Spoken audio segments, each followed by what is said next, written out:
Y mire, en este espacio vamos a analizar el tema que ya le adelantaba en un principio sobre estos huérfanos de COVID, también aquellas personas que han fallecido a lo largo de estos meses y esta tercera hora a la que nos estamos enfrentando específicamente en México, porque sabemos que hay otras partes del mundo en donde incluso ya están enfrentando una cuarta ola COVID-19. Vamos, saludo en estos momentos a Víctor Hugo Hernández, analista de Mega Noticias, que nos acompaña en esta mesa, pero sobre todo también al doctor Héctor Hernández Bringas. Él es doctor en Ciencias Sociales e investigador de la UNAM. Doctor, gracias también por estar con nosotros estos minutos con Mega Noticias, sobre todo por el estudio que usted ha hecho, este seguimiento a lo largo de estos meses sobre el perfil de aquellas personas que lamentablemente han perdido la vida en medio de esta situación al ser contagiados con el virus del SARS-CoV-2. Este perfil ha cambiado de lo que hablábamos hace ya algunos meses, que justo aquellos con menor ingreso son los que han fallecido. Gracias, Mitzi, gracias por estar con ustedes y con el auditorio.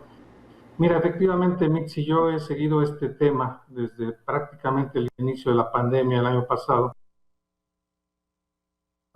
para personas que mayormente padecen la muerte por COVID en México. Y por desgracia, quiero comentarles que en términos generales, el perfil no se mantiene en términos generales, de manera tal que son las personas de mayores carencias, las personas con menos posibilidades económicas las que mayormente están en México. Y esto realmente no es de extrañar, Mitzi, Víctor, porque en un país como México, en donde antes de la pandemia teníamos 50 millones, durante la pandemia este monto se ha incrementado de manera significativa, de manera que algunos analistas ya nos hablan de que estamos en una situación donde los pobres, pues realmente, permítanme usar esta desafortunada expresión, la muerte tiene de dónde echar mano ante una población con tantas carencias. Sí, justamente doctor, esto que estamos escuchando por parte del doctor Héctor Hernández Bringas, Víctor Hugo, pues es justamente el perfil de aquellas personas que no han podido tener acceso adecuado a un sistema de salud, que no han podido tener acceso a ser atendidos de manera pronta y expedita. Muchas de estas personas incluso que han fallecido en su hogar, Víctor. Sí, Mitzi, me vienen a la mente los datos que se daban anteriormente en el sentido de que era mucho más alto el índice de personas fallecidas en hospitales públicos que en hospitales privados. Y creo que esto va muy en relación al tipo de recurso o al tipo de apoyo o ayudas que se le puedan dar a las personas víctimas de COVID. Pero por otro lado también creo que incide mucho el factor, como bien dice el doctor, el factor pobreza, marginación, que de alguna manera también va ligado con la nutrición o con la preparación, con la capacidad física de la persona para enfrentar este mal, y que ya lo sabemos, en los grupos más desprotegidos, en las clases más marginadas, pues bueno, la salud también no es un punto que esté a su favor, Mitzi. Sí, totalmente. Además, dentro del mismo estudio del doctor Héctor Hernández Bringas, también señala que aquellos con menor escolaridad también resultaron más afectados. ¿Por qué? Aquellas personas que tienen menor escolaridad tienen un menor acceso a un trabajo que les pudo haber permitido quizá realizar el trabajo desde casa. Entonces, ir a los mercados, ir a aquellos comercios, aquellos vendedores ambulantes, aquellas personas que viven al día, pues básicamente no podían seguirse resguardando, no podían resguardarse de hecho en ningún momento, y que esto pues se dio como consecuencia también un alto contacto al contagio.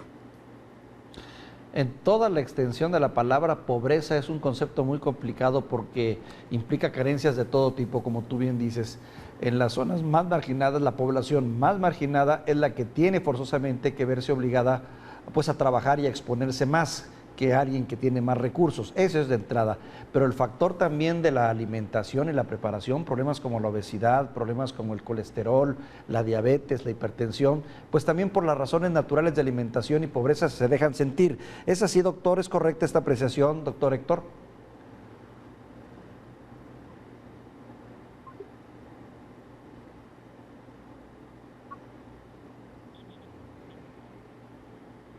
Sí, bueno, ahí vamos a hacer enlace con el doctor, tenemos ahí un problema técnico, pero creo que esos factores se combinan, Mitzi, se combinan también de manera desastrosa para hacer, pues bueno, ahí está la, valga la redundancia, la combinación perfecta para que esta enfermedad haga estragos en los sectores sociales más bajos, ¿no? Y sí, me queda claro, ¿no? Finalmente la pobreza conlleva también más fatalidad en estos casos. Así es. Ahora vamos con estos datos, a ver si podemos recuperar al doctor Héctor Hernández Brincas, que tenemos un problema técnico para poder escucharlo. De acuerdo al INEGI, entre enero y agosto del 2020 se dispararon en un 40% los decesos por enfermedades como diabetes, cáncer, neumonía y problemas del corazón, que a mí me gustaría mucho preguntarle al doctor si muchos de estos pudieron haber sido confundidos con COVID-19, que ya tuvieran los padecimientos, y por otro lado, que incluso pues estas enfermedades que no pudieron ser atendidas, Víctor, porque hemos escuchado muchos testimonios aquí en Mega Noticias de todas estas personas que no pudieron acudir al hospital, que no pudieron recibir sus medicamentos, porque básicamente toda la atención y todos los esfuerzos estaban enfocados a atender COVID-19. Me parece que ya recuperamos al doctor Héctor. Doctor, estamos hablando justamente de estos datos que aporta el INEGI, en donde 2020, entre el periodo de enero y agosto, se incrementaron los decesos en un 40% de diabetes, cáncer, neumonía y problemas del corazón. Por un lado, pudieron haberse confundido con COVID-19 o por otro lado, que no fueron atendidas debidamente, también pudieran estar dentro de este marco de aquellas personas que fallecieron lamentablemente. Lo que nos ha dicho el INEGI es algo muy importante y tiene que ver con algo en lo que hemos insistido muchísimo, que es el subregistro de casos COVID y particularmente el subregistro de muertes por COVID. El INEGI nos ha dicho que hacia el mes de diciembre, para dar cuenta de realmente cuál era el impacto en diciembre de 2020 de la mortalidad por COVID, habría que multiplicar la cifra que se nos daba por un factor de 1.6, es decir, agregar un 60% adicional. Esto debido a que muchos de los casos de muerte por COVID no se registran porque ocurren en los domicilios de las personas. Estamos hablando de que entre un 50 y 60% no son registrados cotidianamente por la Secretaría de Salud y sí han sido registrados por el INEGI en función de que ha recurrido a los actas de defunción. Entonces, un subregistro directamente por COVID de 60%. Ahora, si tomamos en cuenta también el exceso de mortalidad, es decir, esto que tú señalabas, las muertes que han ocurrido por falta de atención, por las personas que no recibieron la quimioterapia, por las personas que no recibieron la diálisis, o por las personas que no recibieron el procedimiento jurídico que era necesario que tomaran, el exceso de mortalidad es muy grande. Realmente la cifra de muertes por COVID que en diciembre nos daba la Secretaría de Salud habría que multiplicarla por 2.5. Esto es una sobremortalidad muy importante. En estos casos de otros padecimientos, también es posible esperar que muchos sean COVID no detectados adecuadamente. Mira, si aplicáramos estos parámetros que hoy o que nos da para el mes de diciembre el INEGI, hoy por hoy estaríamos hablando no de 240,000 muertes por COVID o directamente atribuidas por COVID, sino de 384,000 muertes atribuidas al COVID directamente. Y estaríamos hablando hoy de un exceso de mortalidad de 624,000 defunciones que no debieron haber ocurrido y que tienen que ver con el COVID y con otros padecimientos no atendidos, efectivamente. Fíjese, doctor, estoy haciendo la operación de que al día de hoy cálculos conservadores hablan de 363,637 personas muertas. Bajo este razonamiento, ¿deberíamos todavía multiplicar por 2 esa cifra, por 2.5, para tener una idea realmente de la mortandad de que se ha tenido en este país? ¿Que nos arrojaría algo así como...? Sí. Habría que multiplicar los 240,000 y pico que nos está dando la Secretaría de Salud al día de hoy por 2.5. Y eso nos da un excedente superior a los 600,000 defunciones atribuibles a la pandemia. Qué barbaridad, es una cifra tremenda. En comparación con otros países y tomando en cuenta la población, doctor, ¿podría considerarse que pues los resultados hablan de un mal manejo de la crisis? Mira, sin duda la mortalidad, si lo comparamos con la población del país, Víctor, México se ubica entre los niveles más altos, yo diría solo por debajo del caso de Perú, si ponderamos la cifra de muertes por 100.000 habitantes. Vamos a tomar solamente la cifra de los 370.000 muertes que hoy por hoy existen en México, directamente atribuidos con COVID. Esto nos estaría dando un nivel de mortalidad muy alto, que ubicaría a México solo por debajo del Perú. Evidentemente, este es el indicador más importante que hay que tomar en cuenta, el número de muertes ocurridos en función de la población existente en el país. No es correcto solamente pensar en la disponibilidad de camas, Víctor, como el indicador clave que ha estado usando el gobierno federal para medir el éxito. Nos han dicho, ha habido camas suficientes y probablemente las ha habido, pero déjame decirte que buena parte de las personas que han ingresado a un hospital han recibido solamente atención paliativa. Muy pocos han tenido acceso a unidades de cuidados intensivos y muy pocos también han tenido acceso a un ventilador mecánico para auxiliarlos en su proceso respiratorio. De manera tal que el dato fundamental, más allá de la capacidad instalada en los hospitales, es el número de muertos, porque aún personas que ingresan a hospitales tienen una probabilidad de morir cercana al 50%.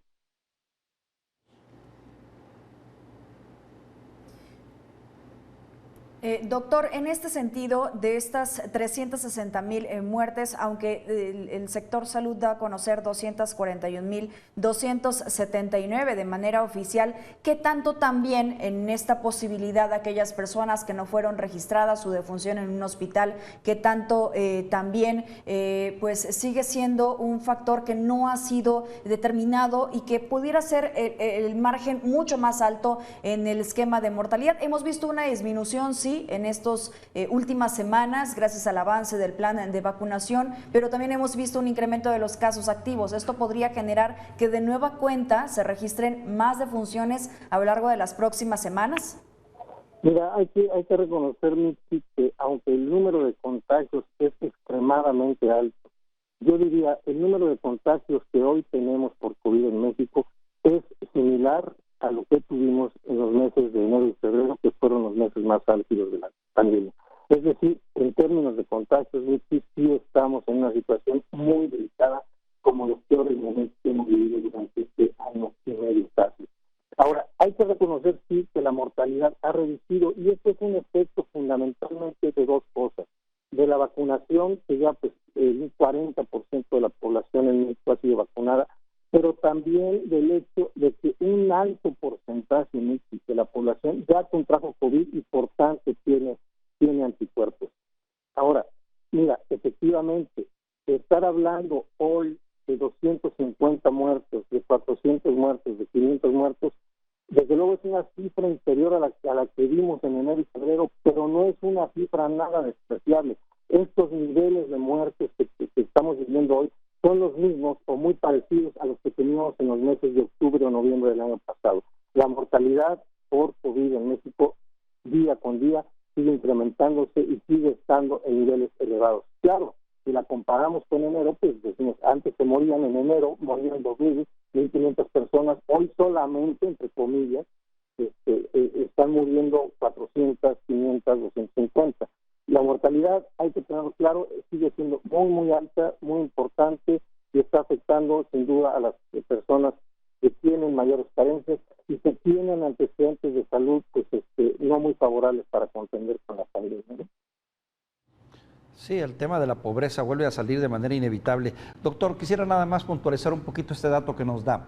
Usted nos dice que el esquema de vacunación de personas vacunadas más las personas que ya contrajeron la enfermedad y que tienen anticuerpos, y yo agregaría, si usted me lo permite, también los jóvenes que ofrecen mayor resistencia también a este virus. Entre todos estos factores, ¿podríamos hablar de que estamos ya en una etapa de la famosa inmunidad de rebaño? Yo creo que todavía estamos lejos de la inmunidad de rebaño. Mira, de acuerdo con los análisis científicos que han hecho, particularmente respecto de las nuevas variantes, particularmente la variante Delta, nos dicen que para llegar a la inmunidad de rebaño no bastará con el 60% como se creía antes, bastará o será necesario a un nivel de inmunización superior al 90%, de manera tal que todavía, por desgracia, estamos lejos y vamos a seguir viviendo meses muy complicados, muy difíciles, y con la posibilidad no solamente de la tercera ola, que ya es una realidad, sino de otras olas que puedan venir en los meses futuros, ante la gran variabilidad que tiene este virus, ¿no? Doctor, yo quisiera preguntarle ya por último, para culminar esta entrevista con usted, además de este perfil de aquellas personas con nivel socioeconómico bajo, con nivel de escolaridad bajo, ¿sigue siendo el mismo que está afectando más a los hombres? Y ahora que se le agregaría también a las amas de casa, ¿qué nos dice al respecto? Sí, mira, el virus afecta de manera más importante a los hombres en términos del riesgo de morir. Por cada mujer que fallece, han fallecido 1.8 hombres. Esto es una diferencia muy importante y muy significativa. ¿Por qué ocurre esto? Pues por diversas razones. Porque los varones tienen condiciones biológicas distintas a las mujeres que los hacen más vulnerables. Pero también hay otras razones de carácter social y cultural. Los hombres todavía en México, a pesar de los importantes avances que han tenido las mujeres, todavía tienen mayor participación económica que las mujeres y por tanto están más expuestas al riesgo. Pero también hay un tema cultural, el tema de una masculinidad mal entendida que nos lleva a posturas de que yo no me pongo el cubrebocas porque no quiero, porque a mí no me va a pasar nada. En fin, el machismo tan acendrado que todavía existe en México y que hace a los hombres mucho más vulnerables que las mujeres. Y mira, en términos de edades, pues también, digamos, el perfil, es interesante observar, Mitzi, la mayoría de los contagios los aportan los jóvenes, pero la mayoría de las muertes todavía la aportan, la mayoría de las muertes, las personas mayores de 50 años, aunque paulatinamente, conforme avanza la pandemia, los jóvenes van teniendo mayor participación en el nivel de mortalidad resultado del COVID, ¿no?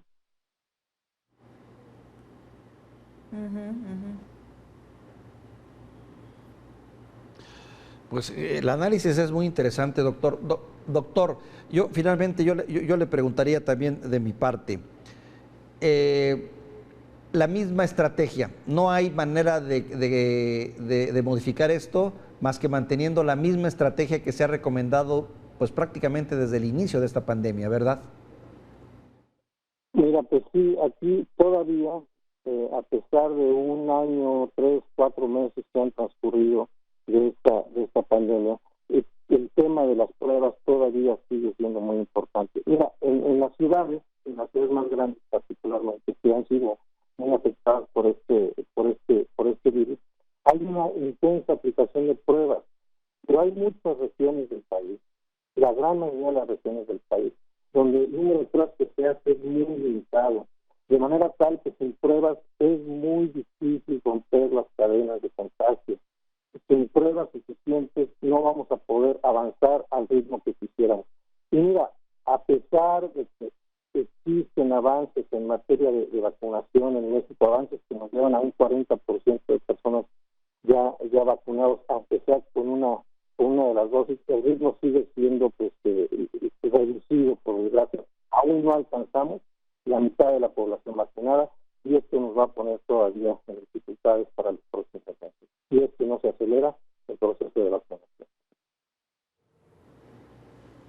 Sí, por una parte que no se acelere y por el otro, pues que las personas no se lleguen a confiar cuando ya tengan el esquema completo o aunque sea una sola vacuna, porque de todas formas podríamos no cortar esta cadena de contagios que usted mencionaba, doctor. Doctor Héctor Hernández Bringas, le agradecemos esos minutos con Mega Noticias, problemas técnicos que tuvimos, pero ojalá podamos volver a platicar para seguir ampliando este tema que es muy interesante, conocer estos perfiles, conocer estas causas y también, bueno, pues tomar decisiones para que a nosotros no nos llegue a pasar y no formemos parte de esa estadística. Muchas gracias, doctor. Gracias, Liz, y gracias, Víctor, y un saludo a su auditorio. Con mucho gusto estar con ustedes.